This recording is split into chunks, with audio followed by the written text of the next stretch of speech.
We've all heard our parents or grandparents tell stories about walking to school, most of them outlandish and the stuff of tall tales. But those stories aren't as common today because kids don't walk to school today the way previous generations did. Instead of acres of farmland or tame city streets, today's students must battle unpredictable drivers, intersections without crosswalks, and a growing fear of crime.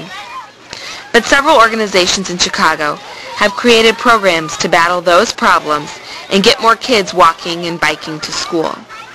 By teaching students to use active transportation, the programs hope to see a few significant benefits.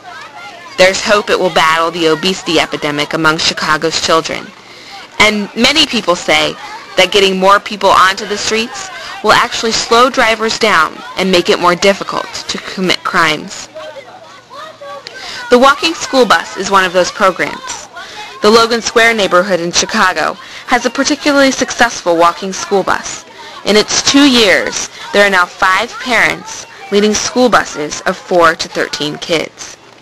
The school bus captains are easy to recognize in their fluorescent yellow vests and red signs, but other than those things, they blend in with the other parents.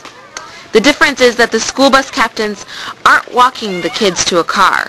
They're taking them from the school right to their doorsteps. The parents say the program isn't asking them to do much extra. Most were already walking with their kids to and from school. One mom, Antoinette Gregory, said she was happy to help out because it was safer for the kids. Through the program, the school bus captains are providing supervision for a few more children and easing the traffic burden on the crowded streets around McCullough Elementary School. And the walk home is a joy for the students. They get to socialize with their friends, see kids from other grades, and generally unwind before getting home. However, it might be a little more challenging for the parents who get a workout trying to keep up with their energetic charges. Another program is making a difference inside the school walls. The Mayor's Safe Routes Ambassadors are a fledgling group, just 2 years old, but they have a big mission. They go into 2nd and 5th grade classrooms and make presentations on pedestrian and bicycle safety. Their hope is that kids will make active transportation a part of their life and maybe even forego buying or using cars altogether. Their lessons aren't complicated. All the students examine why transportation is important and what the term transportation really means.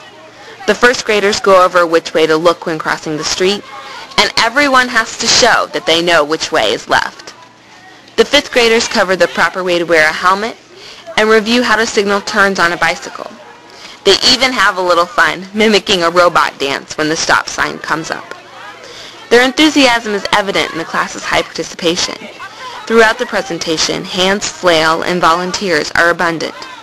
Tim Reed, one of the ambassadors, said the kids are eager to show off their knowledge, and it's what makes the presentation so interesting for them. But the problem for the ambassadors is getting into the schools.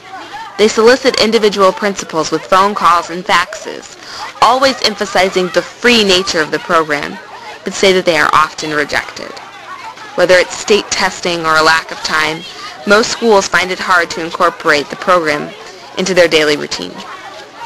But Reed and his partner Cynthia Bell said they have high standards for doing more presentation than last year's group, and they are on target to meet their goal. They, like many other programs, are finding support in community groups and taking off without looking back.